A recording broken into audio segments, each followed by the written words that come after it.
Welcome to another vintage fishing reel service video. In this episode we have a Zebco Omega 33, and these were, I believe, cataloged between 1977 and 1979. It says on here 100 yards of 10-pound test, 90 yards of 12-pound test, and 70 yards of 14-pound test. And this one, I believe, has a dual pickup pin. I believe this is the only one Zebco I've ever seen where I think you can just pull out the handle. It's just held in there by a little clip, and you can switch sides of the handle if you're left-handed. Like I said, I think it has 2 pickup pins. And I don't know what all else. We're going to find out. It's got a selective anti-reverse over here, kind of out of the way, kind of sheltered in that little cage, which is kind of nice so you don't accidentally hit it while you're fishing. This one doesn't look too bad, except it's got overspray paint or something all over it. And in fact, the seller tried to cover up the overspray on the black parts with Sharpie marker, which is turned purple. And so the parts of the button and up here and on the knobs where they tried to cover up the white overspray is purple. But I think I'm going to be able to clean all that off. And this is going to end up being a real nice reel for a really good price. So let's go ahead and get started with taking off the cover. And so we're going to loosen the cover screw, counterclockwise turn, pretty clean inside. And then we've got a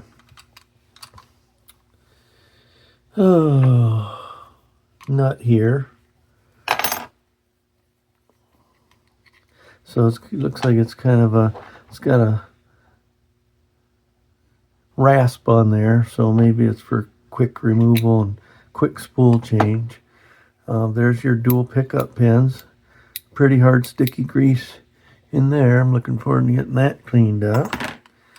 And then we want to make sure our drag is all the way off, and it is. And then we can then remove this E-clip here.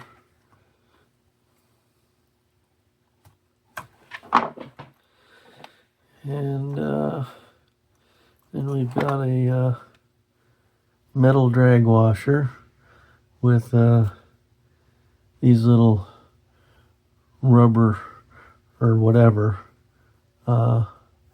inserts, which are part of the drag. And then off comes our spool, I hope. What's holding that on there? First of all, we've got some issues with this line brake wanting to pop out.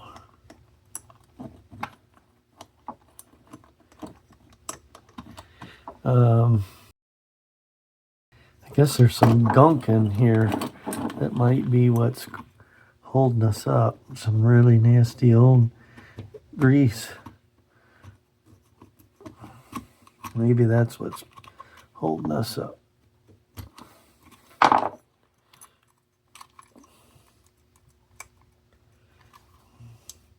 Well, that thing, I can't get that. Somebody's got some glue or something in there. Probably tried to glue that rubber line brake on and missed. And they used a nasty, not probably the best glue on it.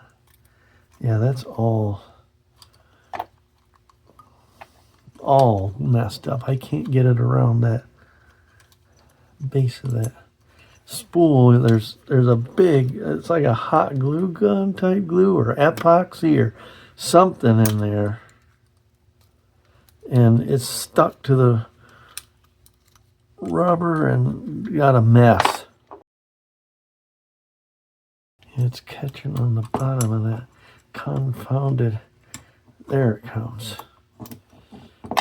Okay, there's your spool.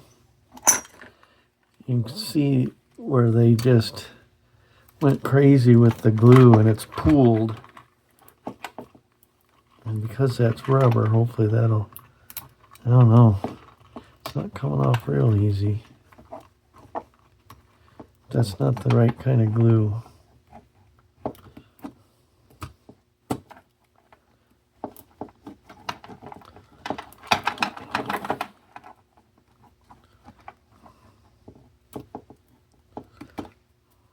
Anyway.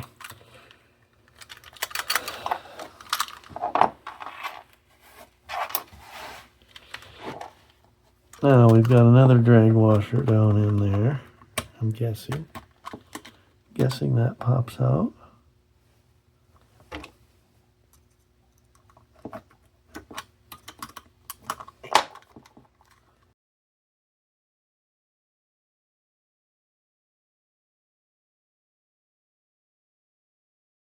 I don't know. I'm going to work on the back here for a minute. Get this confounded thing off of there so I can see what I'm doing. Okay, there comes the back cover. Let's pull this. And it looks like, unless this is made differently than what I'm used to, there's no springs on the line brake thing here. So that they may be missing, and assuming that they were supposed to have them. So that's something that I'll have to look up. What is holding this on? Certainly that's got to come off of there, doesn't it? Maybe not. I mean, it's got a little peg over here that fits in that hole, but why won't this? I don't know. I don't see it. Well, yeah, I guess it is. I guess it is riveted in there. So I'm just trying to see here. Where's our drag adjustment? Okay, so that's basically the pivot point over here. That's the stationary end. And then there's something pushing up on this post over here that adds your drag. Yeah, right here. This is what pushes up. There's something underneath this post that pushes up that pressure plate and gives you your drag. All right, let's take on. So this is the little thing here that holds on your handle, and it's pretty thick. So basically, I think you just have to pull on this hard enough to get it to come off, and then you can pull this cover off over here and plug it in on that side if you're left-handed. All right. Yeah, look at the glue all over that. I might have even gotten it in backwards. I don't know. Or upside down. That's going to have to all be clean. All right. In terms of getting the pinion gear out, looks like we're going to have to drop this spring down and this little cap here and get rid of or remove a clip. If I get it down,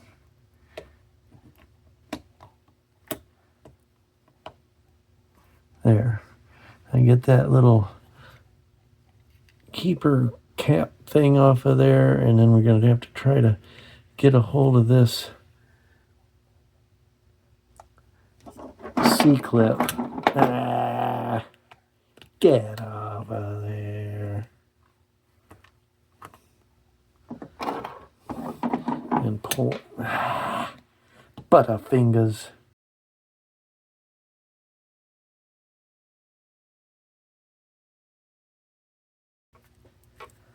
Maybe I'll try. This is gonna probably be wonderful. Probably shoot this thing across the room.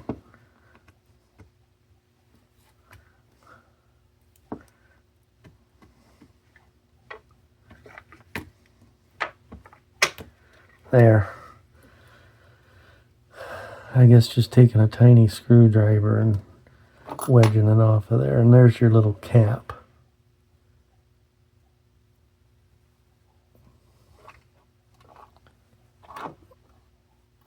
Get off of me. And then you got your spring. And then you should be able to drop this or pull this out. Oh, there's another little cap that went on before the spring. Or a little bushing, the spacer, I don't know what it is. So there's your lineup. And then we can push that pinion gear shaft out.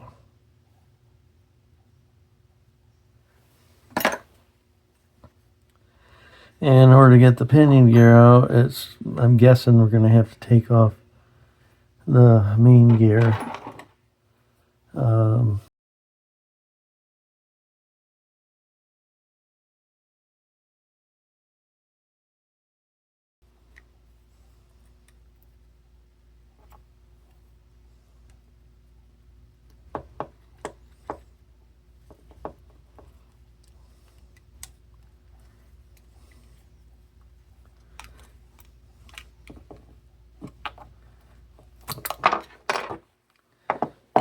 There it comes.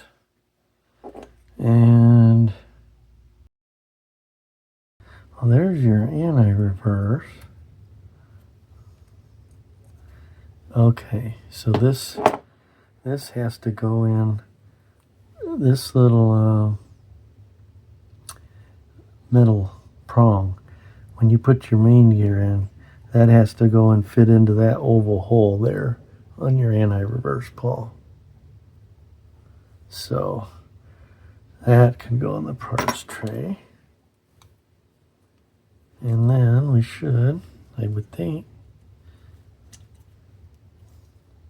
shouldn't we be able to get that pinion gear out of there? It's moving ever so slowly, but what's keeping it in there? It's awful tight.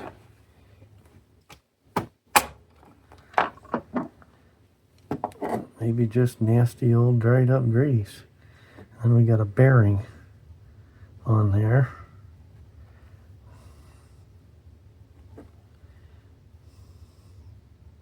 Look at all that old nasty grease.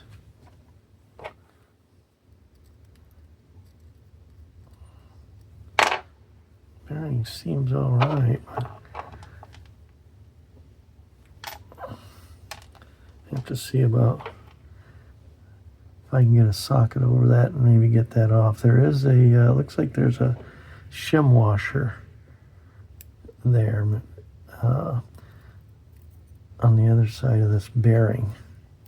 There's a shim washer there. Oh, and that's held by a little clip. So there's a clip holding on a shim washer. So that's probably one of the reasons why the bearing's not wanting to come off. The question is whether I'm going to take all that off. It looks like a shielded bearing on both sides. The bearing seems to be fine. I think I'm just going to clean this whole piece up just as it is. Not take that tiny little clip off, not take the shim washer off, not remove the bearing, and just clean that whole thing up as one. Well, that looks like all there is to disassembly. So I'm going to put all these parts in the parts tray, head off to the sink, douse these areas with WD-40, the gears, scrub those off with a brush, making sure to get into all the journals and things with WD-40 and cotton swab. Do a final cleaning with Dawn dishwashing soap to remove any excess grease as well as WD-40 residue. And when I'm done with that, I'll be back just like that.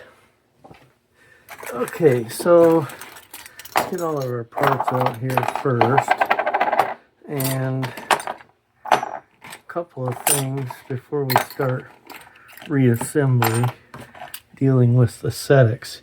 You can see the overspray and then the purple where somebody tried to cover it up with a Sharpie or something. A lot of that overspray, as you can see on the decal and the cap, came off just with the toothbrush. And but this alcohol soaked paper towel is at least getting off the Sharpie marker crap off of there. And to a certain extent, I think eventually it's taking off the overspray as well. If you rub that in there, I think that overspray is coming off with it. So all that marker and the overspray they were trying to hide with just a simple wipe with some alcohol and a paper towel is gone. They had some purple up in here too, or what was black and turned purple. Let's see if there's any of that. A little bit left on there. They tried to cover that up.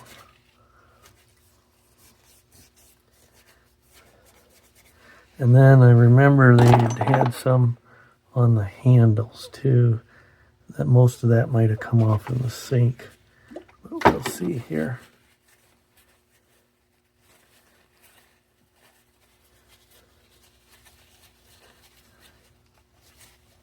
Still some overspray and Sharpie on this one. See that? It just wipes not only the overspray but the magic marker or whatever that was that they used.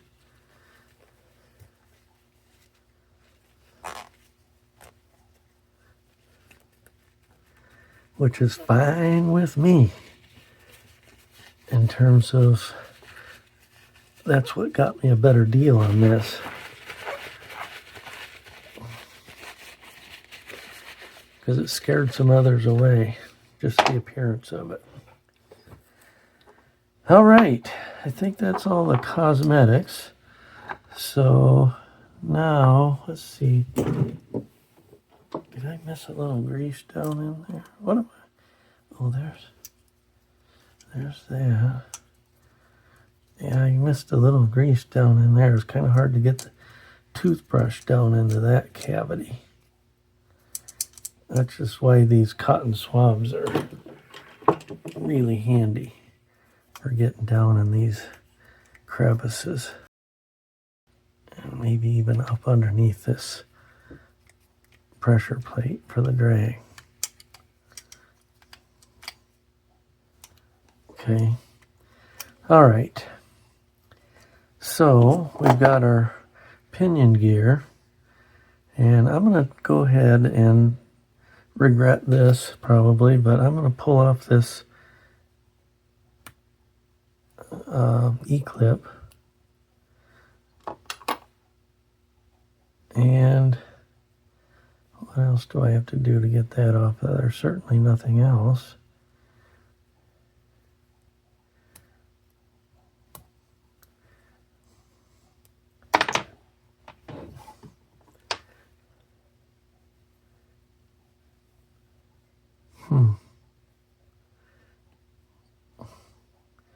What I was hoping to do was get this bushing off of there so I could clean and lubricate underneath there. Let's see, we've got some kind of little washer here. It looks like it's some kind of Teflon type deal, which is probably holding everything else on. It's probably getting in that. It's getting in that slot where the E-clip was, and that's giving us problems. Either that or it's shrunk. I don't want to tear that.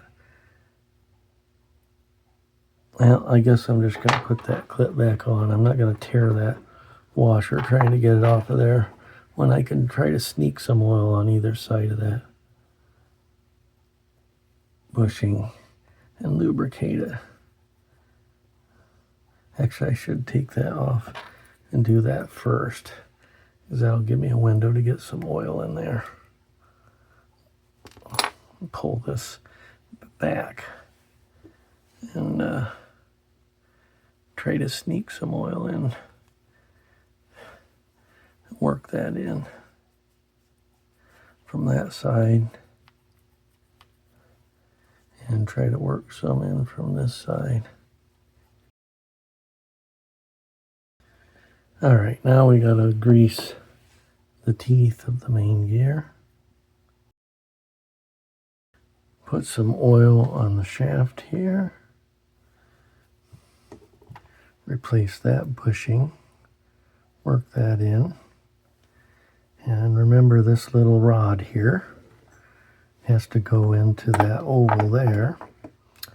And I'm going to go ahead and this is going to be, the shaft is going to be spinning inside those bushings, but I'm going to go ahead and apply a little grease in here.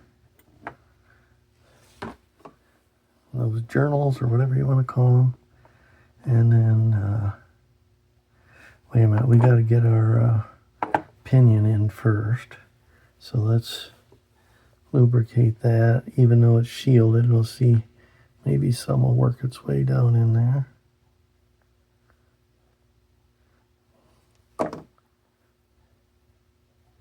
And nothing wrong with the bearing. Man, it's pretty good. So we got to grease the teeth of the pinion and oil the shaft here and put that down back into place. Now we can add our main gear. So you want to get that little arm right there down into the oval hole of that anti-reverse pawl so that it does that. Now we can take our little covers here, and this end's going to face out because that's what clips onto the handle, to the groove in the handle, but we can put some grease underneath there, set that down in place.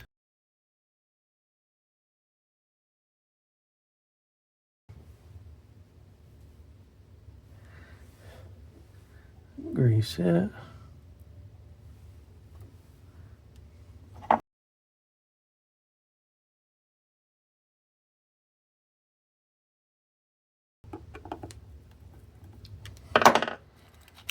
Everything's working as it should. We can put some oil on the pivot points of the drag system and so on there. Some around the anti-reverse pawl, work that in. And we should be, well, ready for this thing. And I'm guessing that this would have had springs that went over these posts here, and they've just been lost. And the question is, do I want to like risk breaking this rubber ring by taking it out and removing all that old glue, or just put a little glue where it's coming off here? I've got most of the excess glue off in the sink, so I think that's all I'm gonna do, even though it was probably not the right glue in the first place. I'll just get all this excess off. So you don't want that hard glue being used to pinch your line. You'd rather have just soft rubber. So get that excess glue off. And then I'll get a little glue on that one part that's coming off. I'll just put a little goop on it.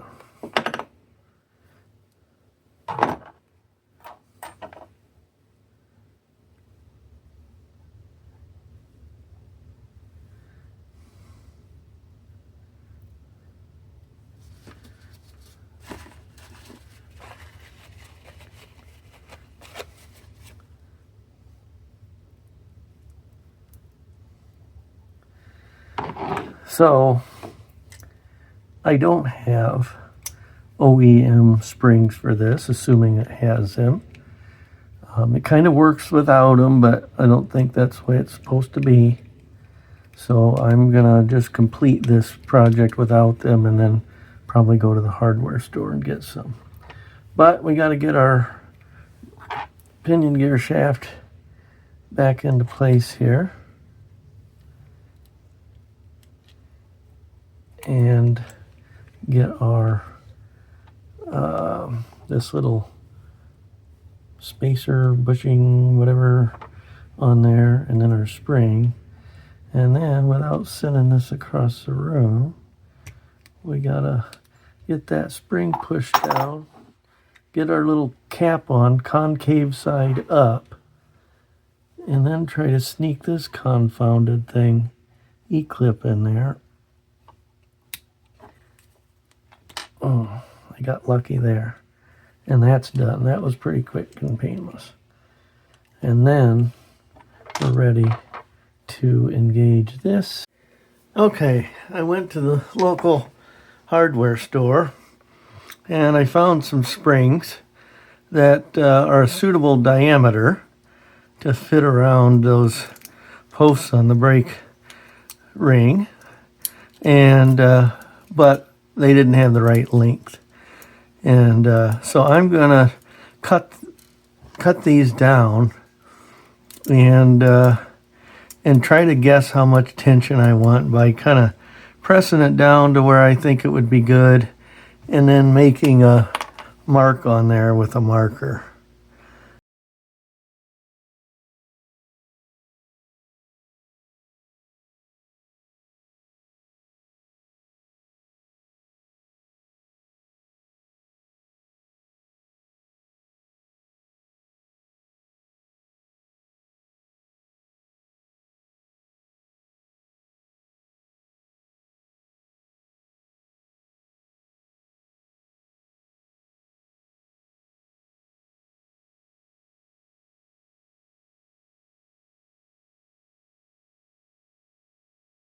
There. Oh, I had it for a second.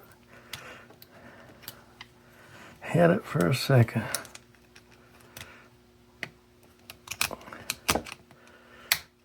There. Once it's in, then I don't think there's too much interference. See, it's...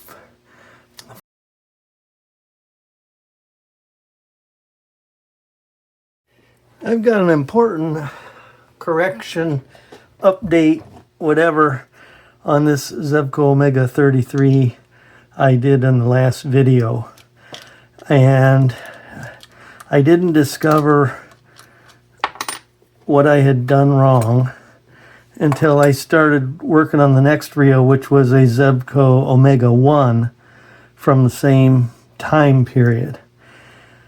Unlike the, what is it, the 800s, 808s, where the spring goes over these posts or bars or whatever that come off of the line brake, these springs don't go over that. And I'm such a lame brain sometimes. These two springs were rolling around inside of there when I got that reel. And I thought somebody tried to fix it and got the wrong spring or whatever, because they wouldn't fit over those posts. And so I didn't think anything of it. Well, thank goodness I kept them, because those are OEM factory springs. Somebody didn't know how to put it back together, threw them in there, and I made the mistake of thinking that they wouldn't fit. They weren't the right springs. So what we're going to do is, and remember how hard it was for me to get these in there because of that interference with the body of the thing, with those springs up so close to the edge. Those are coming out. And I didn't even think, there things are there for a reason, and I wasn't letting myself realize it. But you see those little posts right there and there? And then I told you about how I didn't think this one had caps because it has the brass posts on the underside of this thing. Those things simply rest over that plastic there. And it's going to be another pain to get in there. Maybe you can even slink them in. I don't know. After you get it on there, I don't know. I can see these falling all over. Maybe I should try putting this one in first, but get that. This is the narrow end. The fat end goes over that plastic post at the bottom. Get the narrow end inserted into that brass post on this thing, and then get this one in there.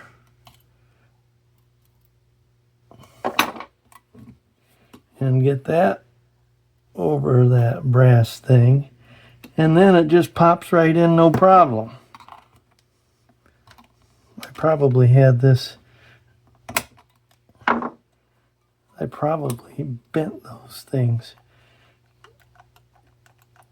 a little too much when I was monkeying around with it, so that they don't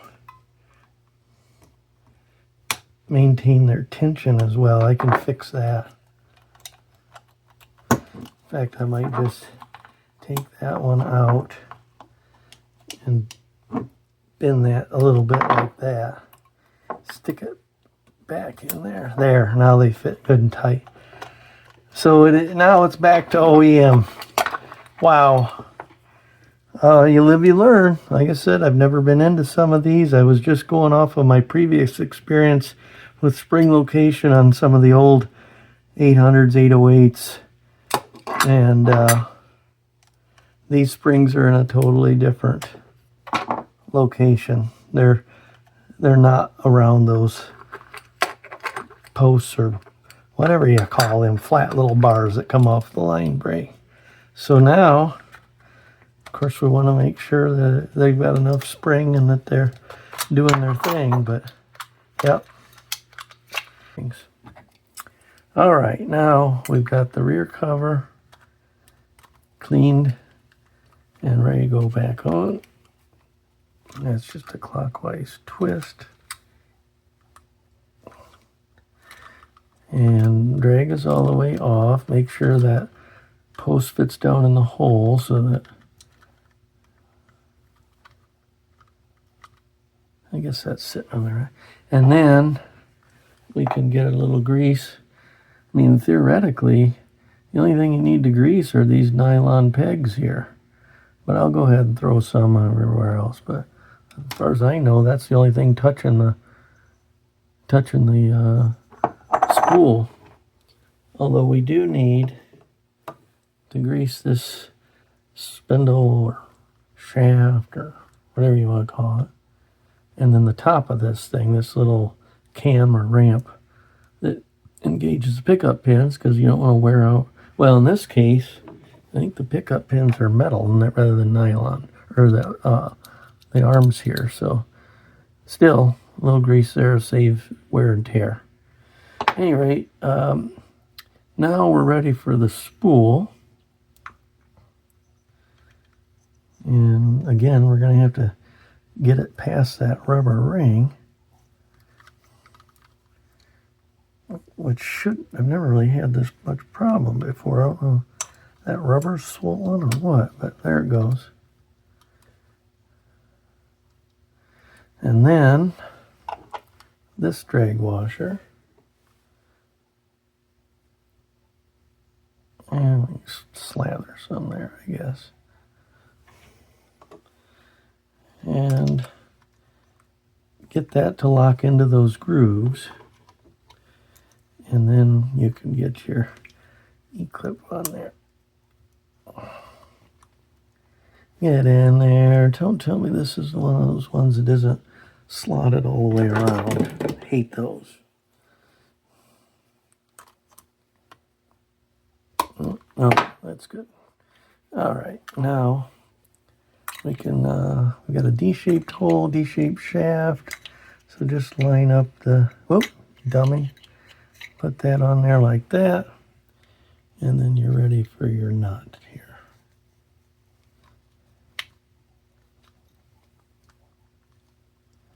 And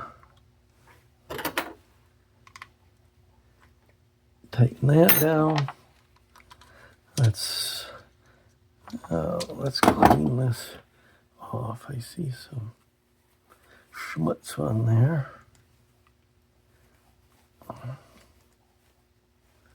There, yeah. I guess that's just stained. That's not going to come off of there. So we can slink that in there.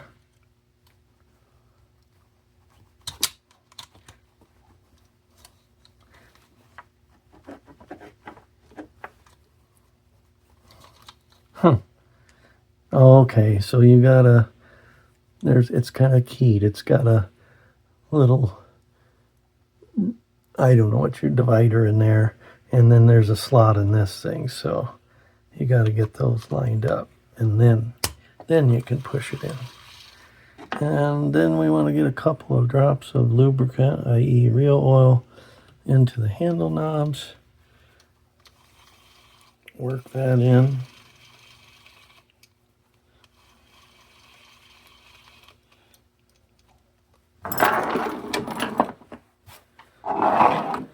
And then finally, making sure that the drain hole is facing down, line up the little punch outs with the grooves there. You can see the punch outs there. Line it up with the grooves.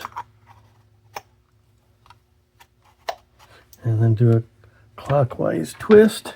One thing I forgot to do on this in the video, I'm not going to do it now, is I forgot to lubricate the pickup pin. So make sure you get a little oil up underneath those pickup pins. Actually, you might be able to do this one without taking off the spinner head. Let's go ahead and do that. I think we can just take this off and add the oil right in here. Just sneak some in there. And then work that in. Probably not the best way to do it, but for field lubrication, just without a full tear down, that's one way to do it. So, all right, let's get the cover back on, get that tightened up. And now I have a completely serviced, lubricated, repaired, and functional, beautiful, high quality 1970s, 77 through 79 Zebco Omega 33, and looking pretty good too. So hope you enjoyed that. Thanks for watching, and I'll see you next time.